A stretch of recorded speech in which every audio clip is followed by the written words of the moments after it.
Hello, everybody, and welcome to episode 2 of Daddy Issues. I'm Craig Jakes, and this is my co-host. I'm Don Treller. I'm the Fatherhood Services Coordinator with Early Education Services. And this is the show where dads get together and talk about parenting from a father's perspective. Talk about dadding. Dadding. Yeah. That's a good verb. We'll make up a new verb here. From now on, dads are out dadding. So today we were thinking about talking about, since it's fresh in the news, we were going to talk about teaching our children about racism. As this guy, I can't think of his first name. Is it Robert Sterling? I thought it was Donald. Donald Sterling? It's Donald? Yeah, it's Donald. Donald, like me. How could I forget From the booth, we're getting Donald. Yeah. So Donald Sterling, the owner of the Clippers, was caught, recorded, making some racist comments about to his girlfriend. Yeah. Who is of mixed nationality. She, I believe, is black and Hispanic. Oh. Yeah, which makes it even more awkward. Exactly.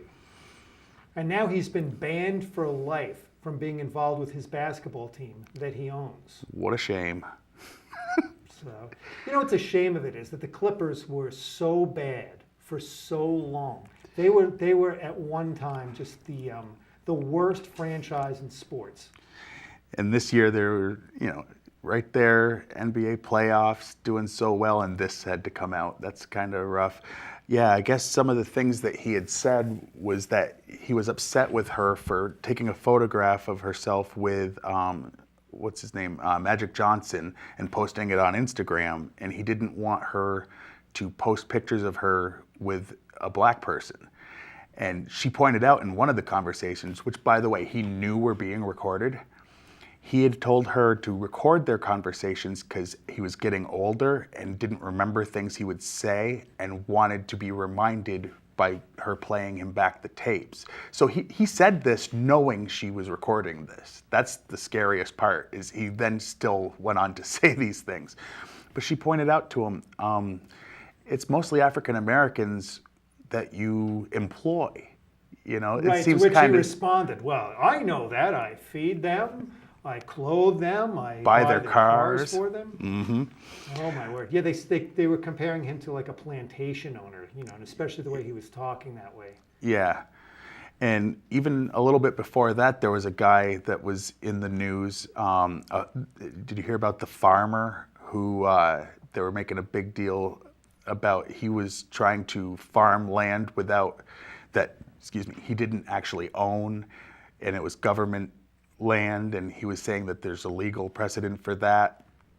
And then, he started saying some racial comments when they were interviewing him that had nothing to do with his situation, talking about African Americans as, them and those people, and describing them as all poor. And so I think between the two, this is a topic that's definitely pretty big. So I figured, right.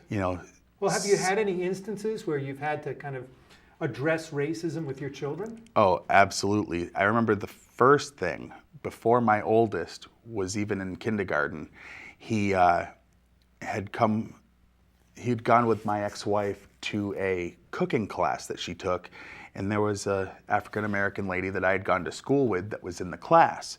And, he leans over and asked his mother, why is that lady made out of chocolate? My wife at the time, her face turned so red it could have been a stop sign. I mean, it was that red. And the woman in question said, listen, the fact that the only thing he could think of was to say chocolate means you're obviously not saying, these bad things around him. Like a chocolate bunny. Yeah, I mean, he liked chocolate, so obviously it wasn't meant to be disrespectful, and she understood that. She's like, don't even worry about it. Like, if you were spouting things that were evil, I think he wouldn't have said chocolate, We had kind of an incident like that when my son was young. There was a popular song. It was, I think it's called Ram-a-Lam. And I think Oh, it was originally done by a band I called think it's called Black Betty. Ram Jam, and it's got the Black Betty. Whoa, Black Betty, ram a lamb. Whoa, Yeah. Black Betty, Betty had a child. Whoa, Yeah. Betty ran wild. And it was a white group, which, Yeah, I think Ozark Mountain Boys did it at one time, you know. And it was weird because, you know, my ex-wife brought it up to me and said, hey, you know that song Ram Jam? And I was like, no. You know, I had no idea up until the past, I don't know, 10 years or so that song was out there. And it was, I guess it was like a huge song. So when I finally started to get into awareness, she'd go like, hey, here it is, here's that song. So it kind of became like this in joke, this song that I just, you know, I didn't recognize. And then eventually, you know, when I had my truck, I named my truck Black Betty after this, you know, after the song and stuff. Well, we were in a supermarket one time, and my son, when he was little, started singing the song when there was a black. It must have just been like a stream of consciousness thing. He saw, you know, this African American person online in front of us and started singing Black Betty. Whoa, Black Betty. I was like, oh no. Embarrassing. But he wasn't, you know, he wasn't trying to be mean, and it wasn't coming from anything that we did that was mean. It was just like kind of a weird incident. well, I also remember when my son Jason had gone to kindergarten and they had Martin Luther King Day off. And, you know, he hadn't heard of Martin Luther King because that's not racism was a conversation I didn't know how to have with a 5-year-old, but he kind of put me in a corner with this one because he asked me, well, why is there no school today if it's a Monday? And I told him the basic idea. I said, you know, there are people out there that think that if you have a different skin color or from a different place that you're not equal to people of their skin color or race. And you know that old Bill Cosby bit, you know, children say the darndest things kind of thing? Well, or kids say the darndest things. He looked me right in the eye and he goes, well, that's dumb. And I was like, what? He goes, people are people. What's skin color have to do with it? And I was like, I didn't have to explain it to a 5-year-old. He understood it just inherently. What's that got to do with anything, you know? Right. And, exactly. You know, unfortunately, he has family members on, you know, not my side of the family. I'm not going to name names because, you know, but there are people that, you know, tend to have racial issues. One who had lost his father in race riots in Detroit or whatever. And, you know, so he grew up, you know, without his dad because of an issue with a race riot. So, you know, it firmly implanted racial tension right into him, you know. And, you know, as much as, you know, he had his reasons for his racism, I explained to this man, you know, and my ex-wife, when we were together, we explained to him together, you're not going to use that kind of language around our kids because the first time we hear it come out of our kids' mouths, we'll know where it's coming from because we don't use that language and that you won't be able to see him anymore. And he did make sure that, you know, he wanted to be around the kids, so he didn't use that kind of language. Because I don't care what, well, my answer to him was apparently his dad had taken a baseball bat, ran down his flight of stairs from his apartment out into a group of all non-white people during a race riot, started screaming racial epithets and swinging a bat around and was killed. So I said, oh, so you're telling me your dad committed suicide? Because as far as I'm concerned, if you make those decisions, that's suicide. That's not... He was drinking. Probably. I don't know for sure. But, I mean, if you run into a group of anybody and start swinging a bat and they're already violent towards anyone that looks like you and you say those words, that's suicide. Like, there was no way out of that situation that was going to leave him unscathed. So that was his own problem, you know? Right. But he, you know, as far as I know to this day, is good about not talking that way around my kids, you know. That's cool. I'm glad that he like took the advice. Well, and to give my ex-wife, you know, there's issues that she and I have had over the years, but, to give her credit, she was just as firm with the man as I am about, that's not something we want our kids to be around. It's just not. Right.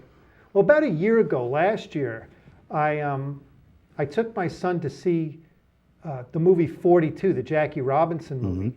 And when I saw that it came out, I'm a huge baseball fan, so I was interested from the get-go. But I thought this would be a good opportunity to kind of expose him to, to the civil rights movement, to this big event, I think, in American history. I don't know if you've seen that the series that now I can't even think of his name. The guy that from New Hampshire, documentary filmmaker, Burns. Ken Burns. Yep. Ken Burns did the baseball series, and one of the themes of it was the parallel, how baseball had paralleled American history and even sometimes preceded some of the things.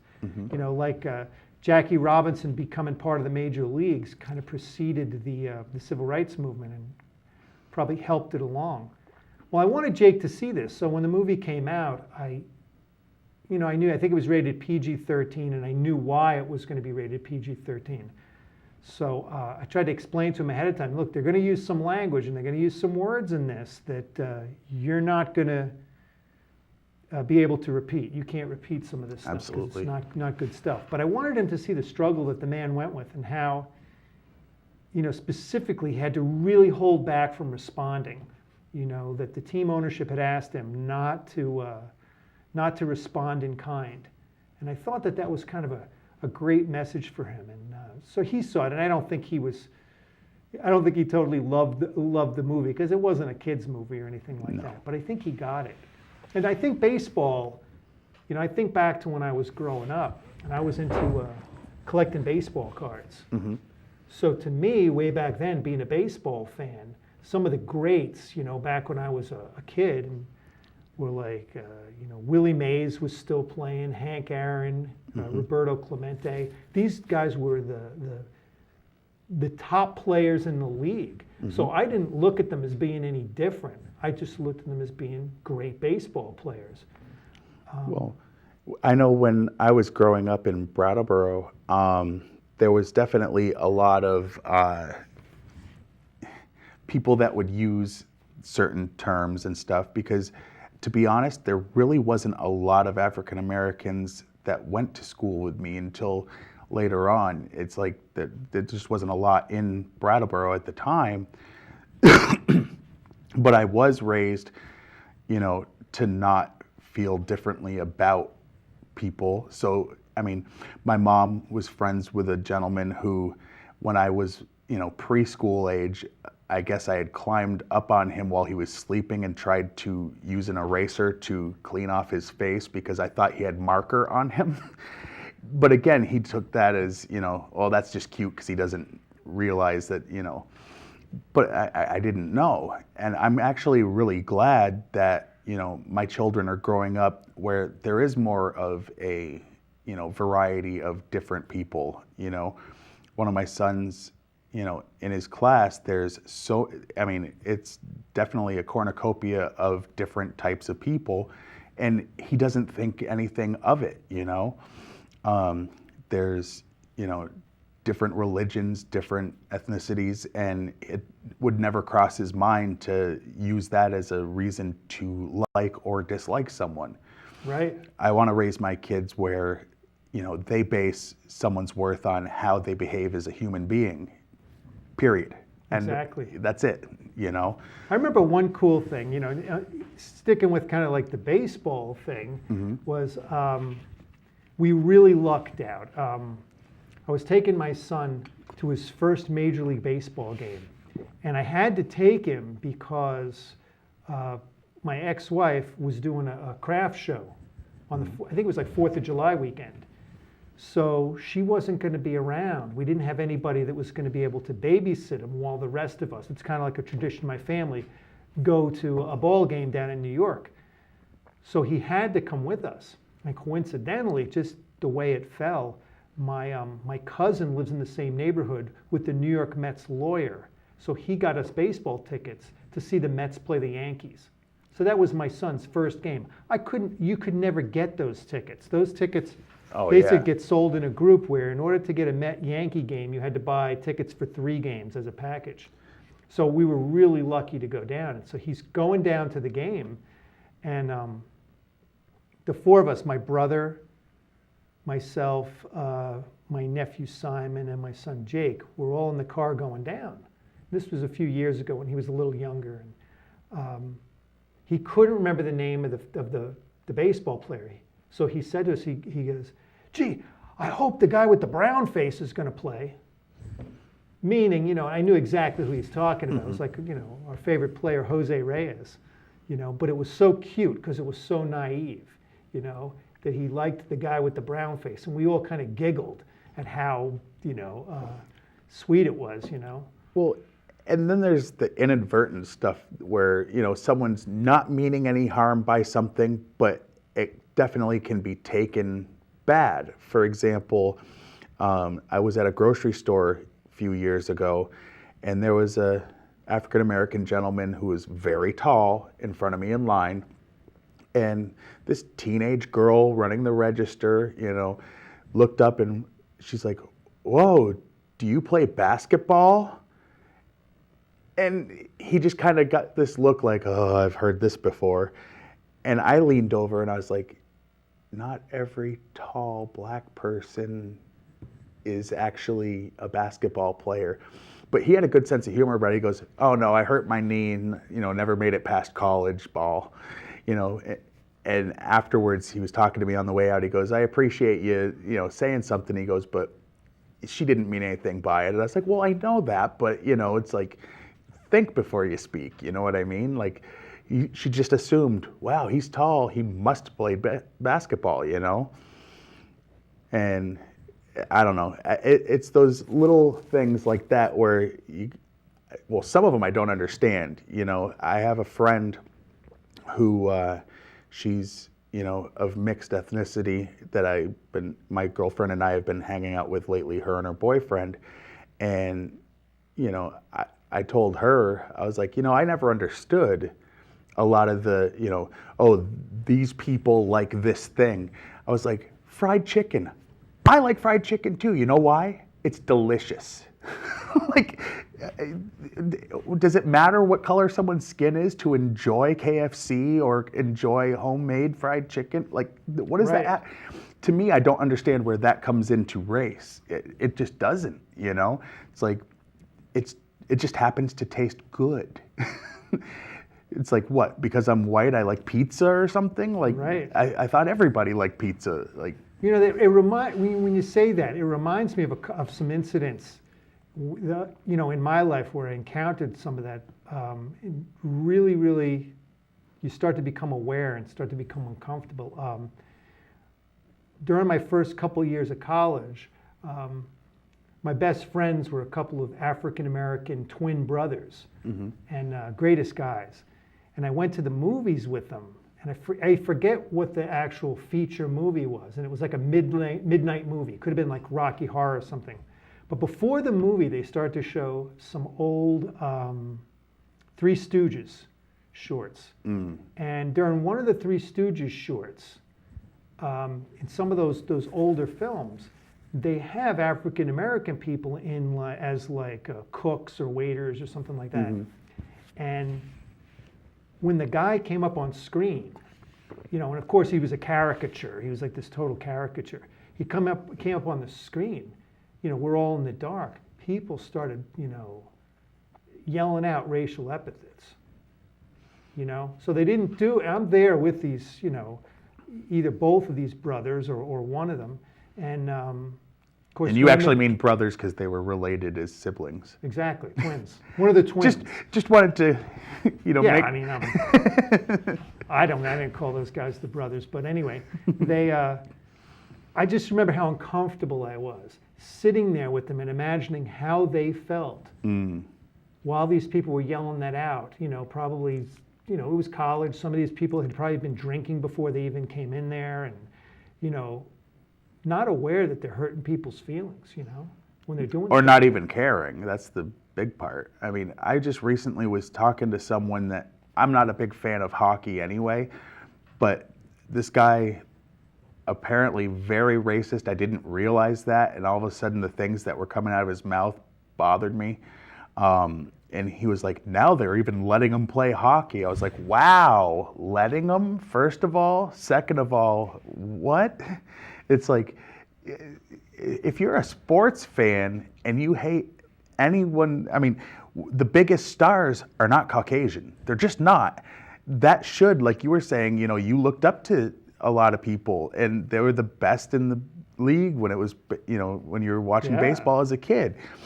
It's like, if you're a fan of the NFL or the NBA or Major League Baseball, I mean, now it's not even just black and white. There's plenty of Hispanic and Asian. There's Asian pitchers that are like the top of the game, I mean, look at golf. Tiger Woods, I mean, he's had a downfall in the last few years, but for the longest time, he was the top of that game, And this is the same guy that his dad may not have been allowed to go into these, clubs to play, Right. So, I mean, we've made great strides, and you'd think our current president is African American. You would think that, a lot of this racial stuff wouldn't keep popping up. But yeah, this guy had said that, and he also was talking about the Bible, and I happen to be a Christian, but he was saying he had told the way he put it was, I told a black kid that, you can't read the Bible because Jesus is white, and that's for white people. The Bible is for white I said, people. you told somebody that? I said, well, first of all, that's very ignorant when I heard that. He had said this to a friend of mine, and then I started talking to him afterwards. I was like, you told someone that? And he's proud of himself. Oh, yeah, absolutely. I was like, look at the Middle East. Here's my argument with that, the whole thing about, well, Jesus wasn't white, he was black. I disagree. I think he was neither. Look at people from the Middle East. That's where he was from.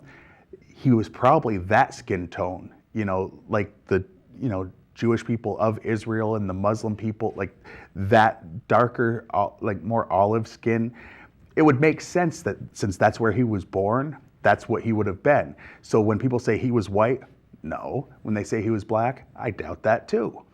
It's like, look at where he was from geographically, and that's probably what he was. But this guy, Jesus was white. I was like, in what world does that even make sense? He would have stood out pretty big against like the backdrop of everybody else. Right. Exactly. But I mean, using the Bible to be racist, it's like, right. And a lot of people have over the years, and that's an unfortunate thing. As a Christian, I hate hearing that, Yeah. That's why, I feel as a Christian, I need to teach my kids not to feel that way about anybody. We forget sometimes about how dominant our culture has become, what a white-dominated culture we've got. And here's an incident. When I was living in New York City and I was trying to be an actor and going to acting classes, I saw your commercial. Good thing you quit your my day job. Yeah. Anyway. Sorry. So I was partnered with this African American woman, and we were doing a scene together. And while we were rehearsing, I was trying to make small talk with her, and I had just off the cuff said, "Oh, who are some of your favorite actresses?" And she looked at me, and said, "There aren't many black actresses." And I had to think about that. I'm like, wow. Even now, as I'm saying this to you, we'd be lucky if we can name 5. Right now, off the top of our heads, we'd be lucky if we can name 5 black actresses. That's how tough it is. That's how, and the same thing, I've always been kind of, maybe it was before I had my friendship with the African American twins, but I've always been really aware of black actors. You know what I mean? Like, I always know who the best ones are at any given time, but there really are never all that many of them that are popular. It's really weird. We're still dominated by white white movie stars, television Well, stars. Whoopi Goldberg has told the story about the reason why she was on Star Trek The Next Generation and why she was willing to work for, I mean, they didn't pay much to be on a syndicated show that wasn't affiliated with one ABC, NBC, whatever. And so her pay grade was really low considering her star power at the time.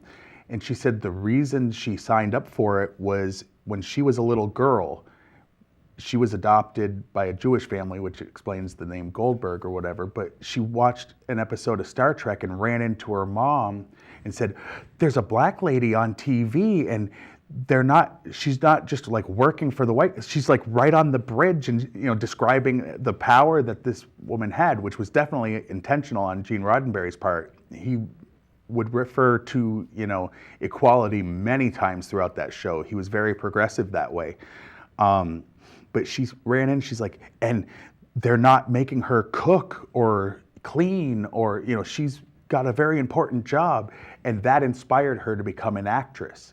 So when Next Generation came around, she contacted them and said, may I please have a part on that show? That part wouldn't have even been there had she not contacted them, because she's like, the original Star Trek inspired me to be an actress. So I thought that was kind of an interesting. Yeah. Well, here we are. I was thinking about this while you were talking. Here we are talking about this, right? Mm-hmm. And somebody up here in Vermont could be watching our television show, right? That we're both kind of anti-racist. And they could be watching and going, I ain't going to watch those two guys. Well, to be fair, hopefully the people that we want to reach are already going to be of the same mind. Let's hope. Hopefully, and I do think that this country has made great strides, in racial relations, but unfortunately there are going to be people that are going to say, well, that's not something that I want to watch because, these are people that watched, Archie Bunker back in the day and misunderstood it as being, this is how we should behave, instead of realizing that Archie was the punchline. Well, and look what happened with him. He was on that show, Picket Fences? Was that what it was called? There was years later, he played a sheriff. Oh, that was the Heat of the Night. Oh, Heat of the Night, that's what it was. Yeah, what was I thinking? Picket Fences was a different show. But in the Heat of the Night, he married an African-American woman on the show and was getting death threats. People saying, Archie Bunker would never do that. And he's like, first of all, I'm Carol O'Connor.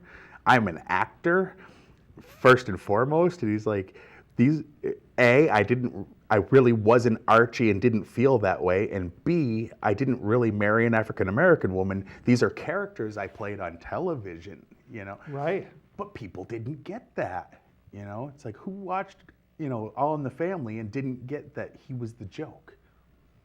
It's kind of sad,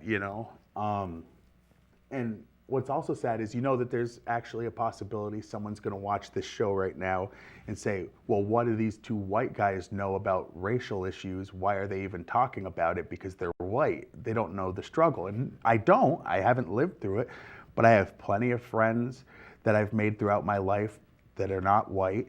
And, it's like I said, there's someone that my girlfriend and I have been hanging out with, her and her boyfriend, and, her daughter has had some, I'm not going to name names just because, I don't want to have it come back on her in any way, but her daughter had some issues in elementary school during Black History Month with white kids that came up to her and were saying things like, why are you here instead of picking cotton? And the school had defended this as, well, he didn't know what he was talking about. No, if you can be specific about picking cotton and things, you know what you're talking about. That's the scary part. Oh, yeah. And, this poor woman went, and was even talking to the police about it, saying, this is harassment. My kid shouldn't have to deal with it. And they said at the time, there was no laws on the books that, racial harassment could be an issue that they could handle. And they told her, we agree. There's nothing we can, we agree that we should be able to do something, but we can't.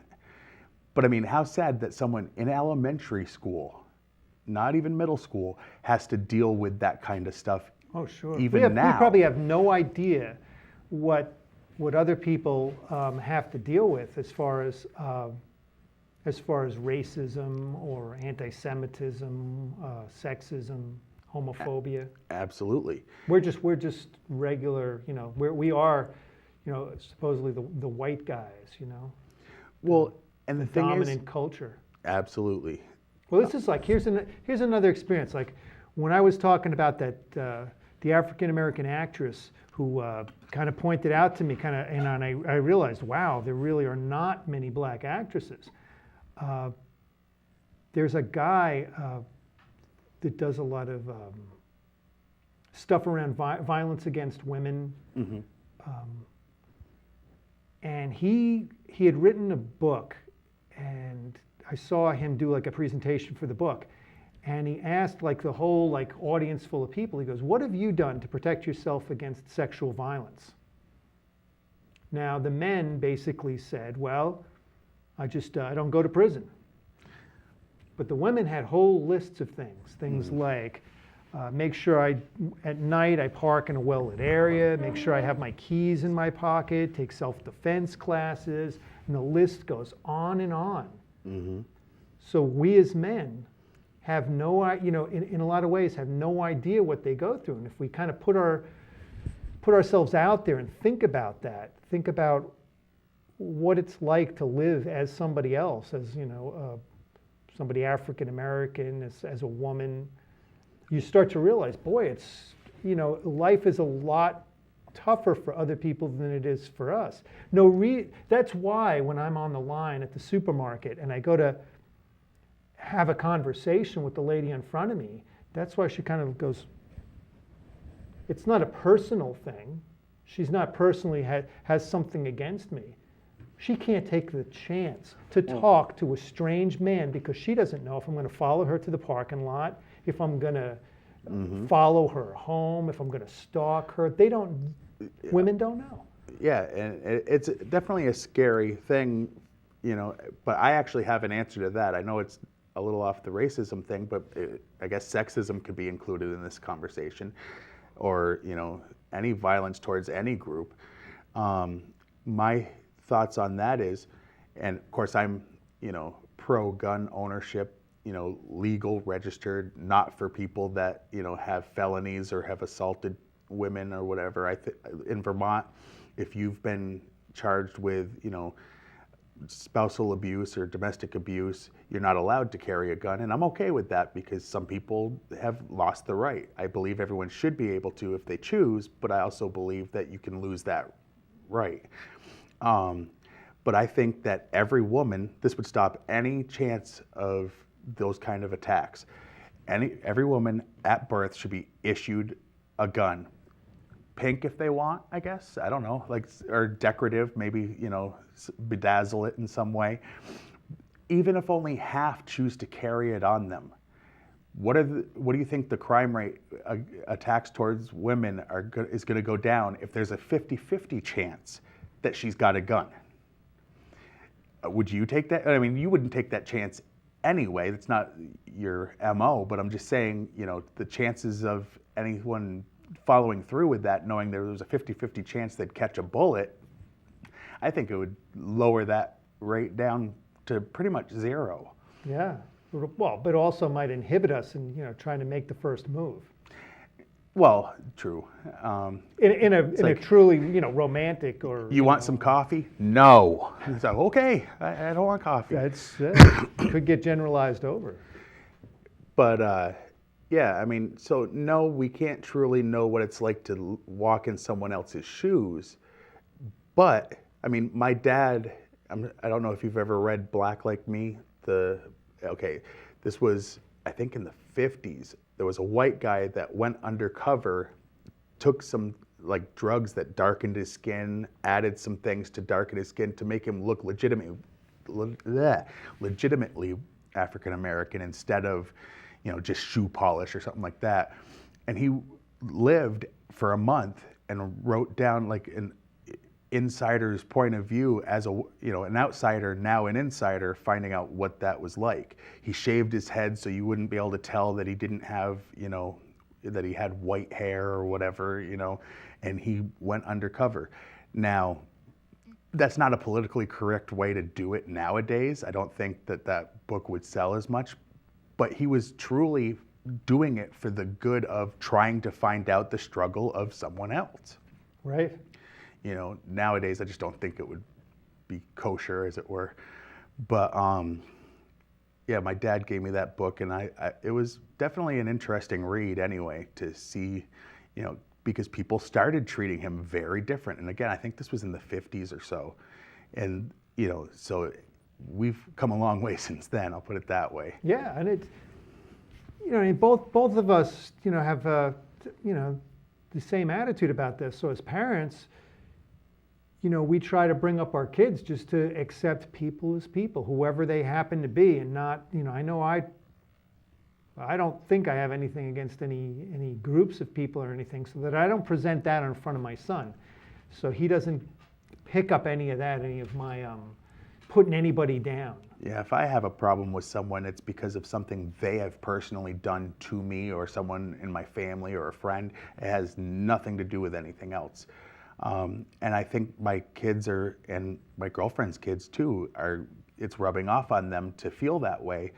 My oldest, I'll bring him up again, because he was in school, I think last year in Brattleboro, and there was a Jewish child who found out he was a Christian and was like, well, you must hate me because I'm Jewish, and Jewish people killed Jesus. And he corrected him immediately. He said, well, actually, no. He said, the point of the story is that, sin killed Jesus.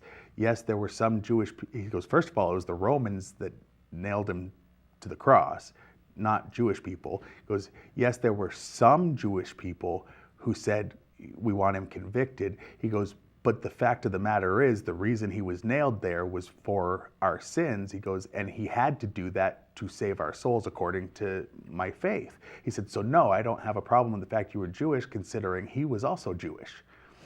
And the kid somehow twisted that, went home and told his mom, Jason hates me because I'm Jewish.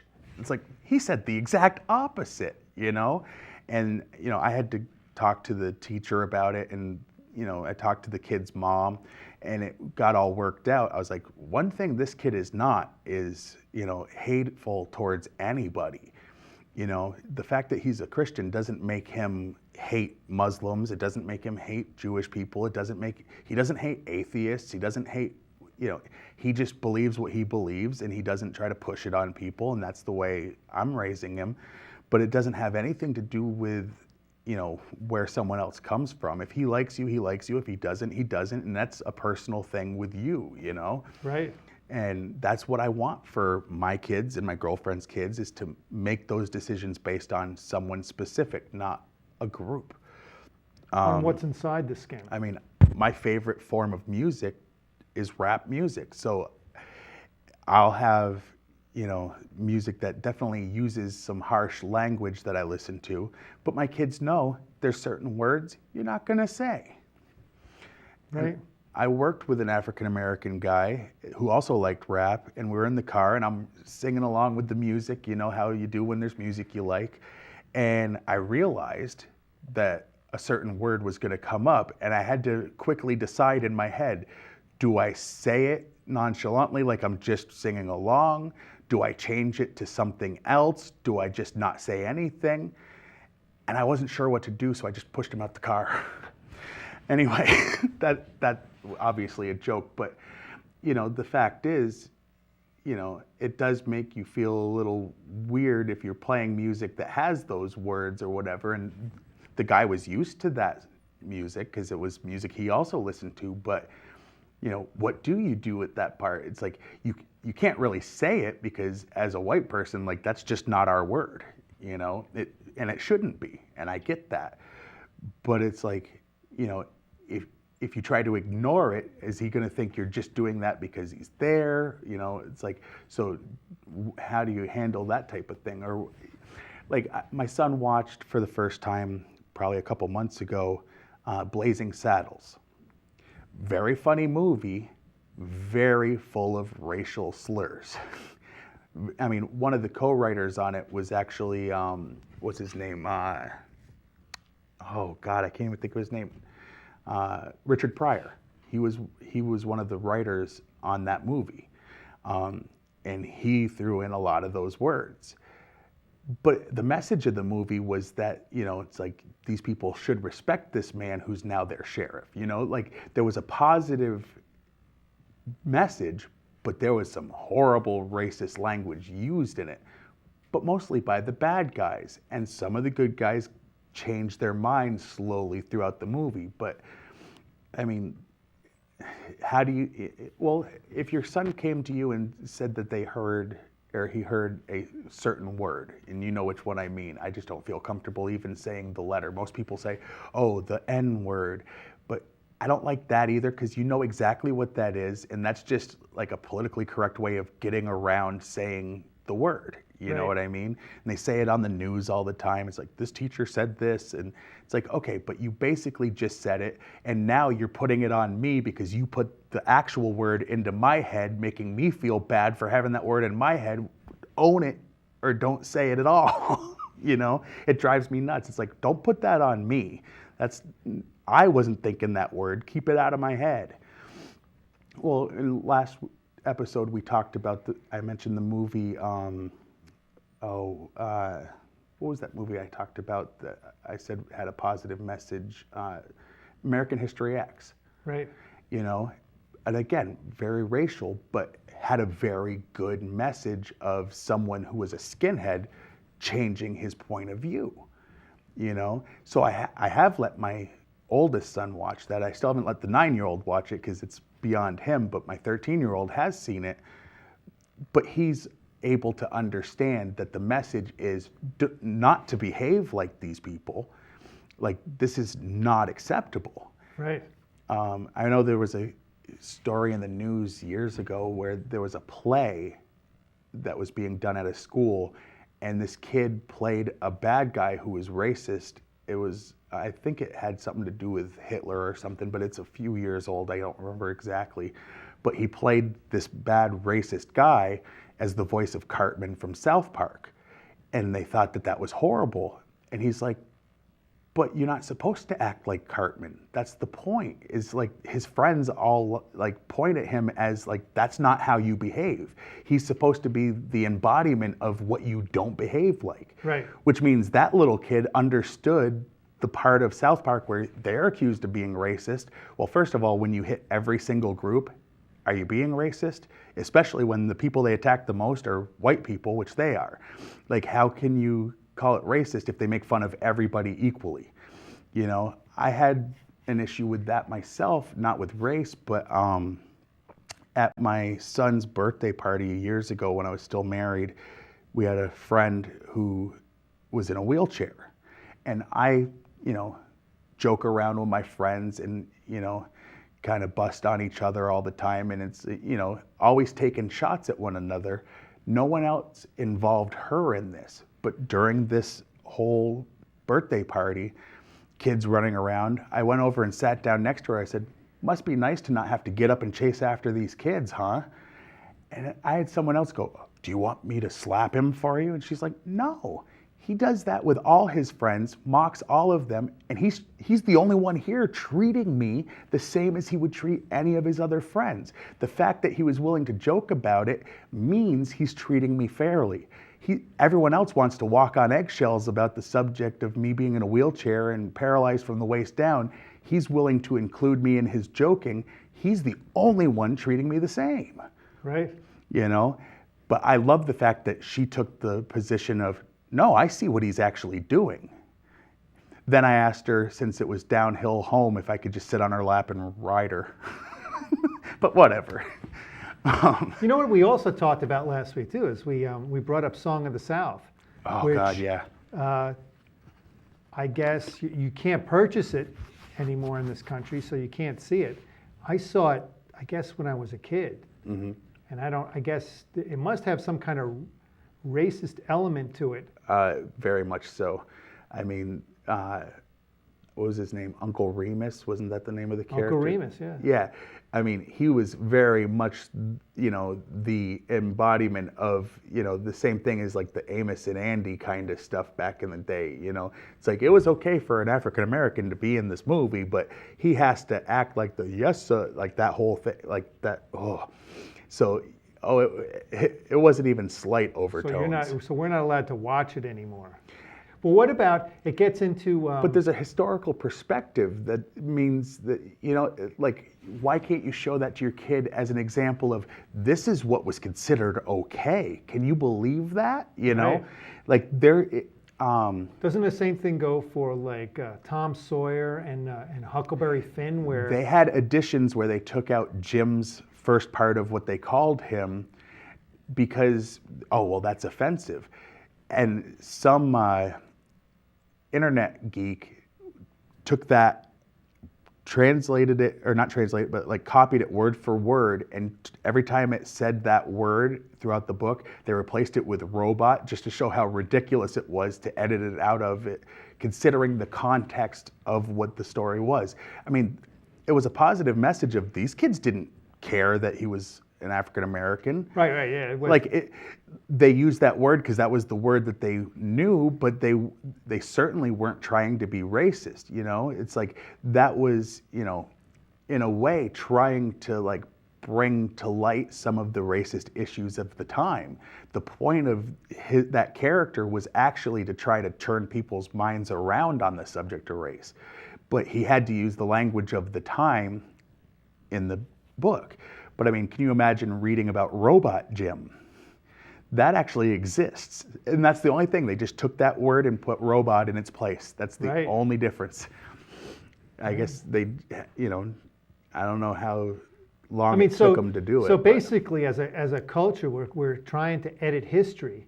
But are we as parents, are we trying to edit history, or are we trying to explain what was going on historically, explain, how things have changed and how we should, as an example, how we should be acting as people? Well, I'll give you a good example. I have box sets of the old Looney Tunes cartoons from the 40s, okay? They put out like 3 or 4 box sets that I had bought, unedited, and they had talked to a few people about should we edit out any, because there was some racial stuff that appeared in there. And they decided to leave it in, and Whoopi Goldberg, bringing her up again, did the intro to the DVDs where she said, look, to give historical context to this, they decided to leave it in. And she's like, and here's why that's good. Because you can't change the future if you don't learn from your past. And if you just take out the past, you're not going to fix anything going forward. So, she's like, they decided overall that while some of the stuff was insensitive, the point is you can learn from that and move forward. But if you try to act like it never existed, then you're never going to make things better. And I think that was a valid point. So I bought those, and my kids have watched it. And there was a cartoon of Dick Tracy that was on demand on Comcast at one point, okay? And it was an old thing, and some of the bad guys, it was very much, it's like, oh, wow, the Asian guy has glasses, squints, and has buck teeth, and I couldn't believe it. I didn't realize it was going to be like that when I hit play on the thing. My son, his instant reaction was to like shiver, and he's like, what are they doing? He's like, that's horrible. But that's why it's good to teach your kids about the context, so that when they see something like that, they don't laugh and think it's funny. They look at it and go, you know what? That's a good thing to avoid in the future. But how do they learn that lesson if they don't see it? Right. And how do, you brought this up before, is that we've got, you have family members, and I do too, people from other generations that, that see things differently, and they're going to say that in front of our kids, or, there's still, younger generations are more accepting, but there are still people, senior citizens and stuff that are old school, that didn't see anything wrong with the way things were, they haven't, stuck in their ways, as they say. They still think that's funny, they still think those kind of representations are funny. Well, I'm looking at the clock, and we are getting towards the end, so I guess I will. Yes, I guess we are. So I guess I'll say my last piece, give you a chance to say something, and we'll wrap it up.